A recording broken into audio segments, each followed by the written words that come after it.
สวัสดีครับพบกับผมอีกเช่นเคยครับวันนี้เราจะมาทำนึ่งไก่ครับนึ่งไก่บ้านครับนี่ก็เป็นเครื่องเทศนะครับพริกตะไคร้ครับกระเทียมแล้วก็หอมแดงนะครับเดี๋ยวผมจะมาโขลกเครื่องเทศก่อนนะครับแล้วทำไงบ้างครับใส่กระเทียมลงไปเลยนะครับตะไคร้ลงไปครับแล้วก็พริกลงไปครับหอมแดงลงไปเลยนะครับ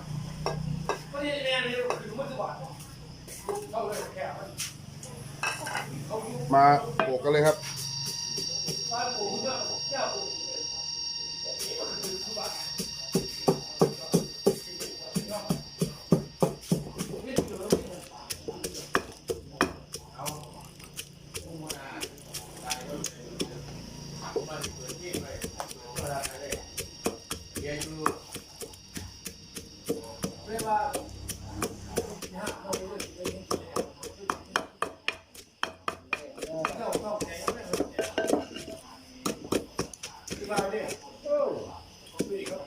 มีไม่ร้อยเครื่องแกงของเราก็ได้แล้วนะครับเดี๋ยวเราจะเอาเครื่องแกงมาทาบนตัวไก่นะครับแล้วก็ยัดเข้าไปในตัวไก่นะครับพร้อมกับใบกะเพราแล้วก็ไปนึ่งนะครับนี่นะครับไก่ของเราหลังจาก เราล้างทำความสะอาดมาแล้วนะครับเรา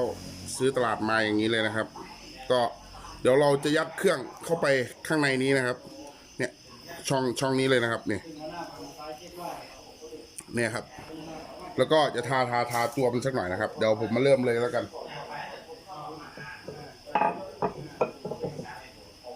เราทาตัวมันก่อนนะครับ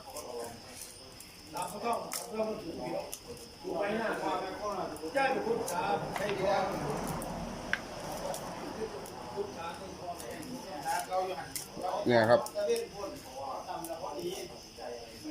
ก็ทาไปอย่างนี้เลยนะครับเนี่ยของที่มันเหลือมันตกอยู่ในนี้ก็ปล่อยมันอยู่เลยนะครับเดี๋ยวเวลาเรานึ่งไก่มานะครับ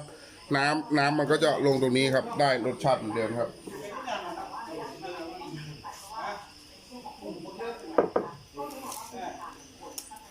เนี่ยครับยัดเข้าไปข้างในอย่างนี้เลยนะครับ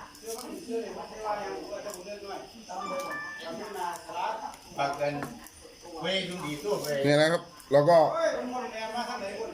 นอนไก่ไว้อย่างนี้เลยนะครับนี่เบื่อคนอื่นอีกพ่อข้าวเห็นโอ้ไปบ้านจากนั้นนะครับเราก็จะเอาใบกะเพรานะครับ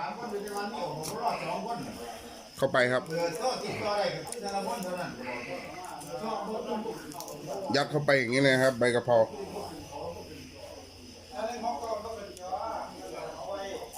แล้วก็ยัดด้านนี้ด้วยนะครับใบกะเพรานี้เหลือนะครับเราก็ใส่เข้าไปด้านข้างเลยครับ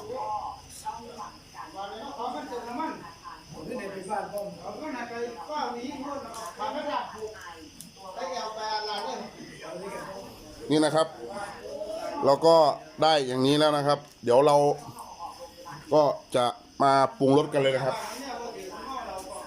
ปรุงรสไม่ต้องอะไรมากมายนะครับน้ำปลาลงไปเลยครับซอสหอยครับ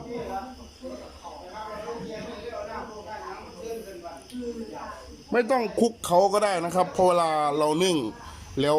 น้ำซอสพวกนี้มันก็ลงไปรวมกันกับน้ำไก่กับน้ำนึ่งไก่ที่ออกมานะครับ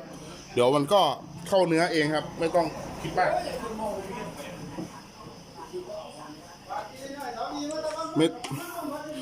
เดี๋ยวน้ำมันก็เข้าไปครับไม่ต้องซีเรียสนะครับผงชูรสครับเดี๋ยวเราเอาไก่ไปนึ่งเลยนะครับเดี๋ยวเราก็ตั้งซึ่งนึ่งไว้อย่างนี้เลยนะครับเดี๋ยวเราก็เอาไก่ลงนึ่งได้เลยครับ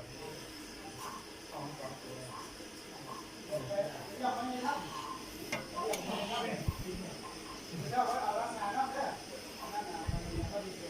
นี่นะครับเราก็เอาไก่ลงไปนึ่งอย่างนี้เลยนะครับ เดี๋ยวเราก็เอาฝาหม้อมาปิดเลยครับ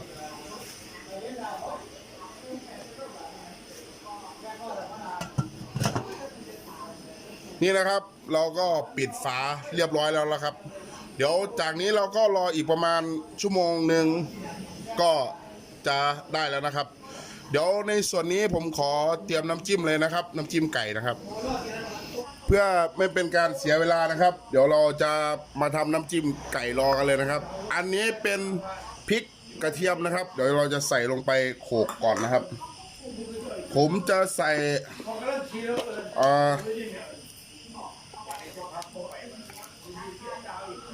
ผมจะใส่ผงชูรสลงไปพร้อมเลยนะครับ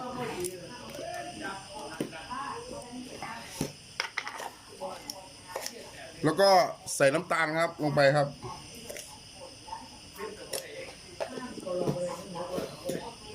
จากนั้นเราก็โขลกเลยนะครับ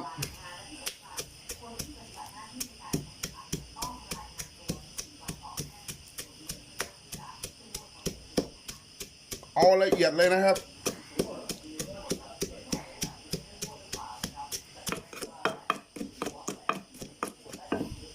จะเห็นได้ว่าก็ละเอียดดีแล้วนะครับ ประมาณนี้เลยนะครับ เดี๋ยวเราจะใส่น้ำปลาลงเลยนะครับ กะประมาณเอานะครับ ประมาณสักครึ่งช้อนโต๊ะก่อนนะครับเอาละครับ จากนั้นจะใส่มะนาวลงไปครับ ใส่มะนาวลงไปเลยครับ ผมใส่มะนาวไปที่1 ลูกครึ่งนะครับเปรี้ยวๆหน่อยวันนี้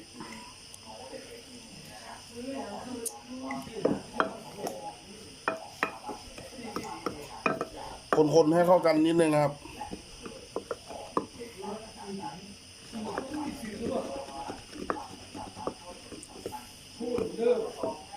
นี่ก็ได้แล้วนะครับเดี๋ยวเราจะเอา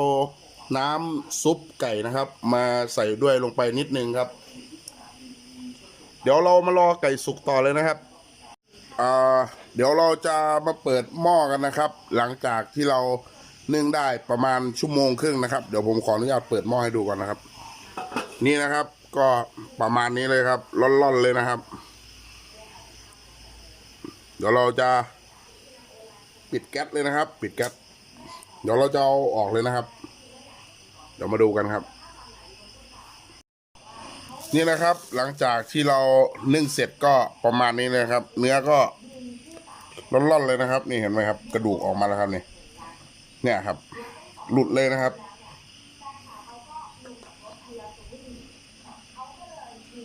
เดี๋ยวเราก็จะมาชิมกันเลยนะครับเดี๋ยวผมขออนุญาตกลับกล้องก่อนนะครับนี่ครับเราก็มาลองชิมดูกันเลยนะครับนี่น้ำจิ้มครับได้เลยนะครับเนี่ย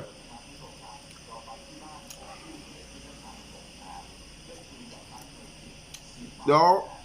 ผมจะขออนุญาตกินข้าวก่อนนะครับเพื่อนๆก็รอกินข้าวด้วยกันหลายคนเลยสำหรับคลิปนี้ก็ขอจบไว้เพียงเท่านี้ก่อนนะครับเจอกันใหม่คลิปหน้าครับผมนี่ครับลาไปด้วยภาพนี้เลยครับ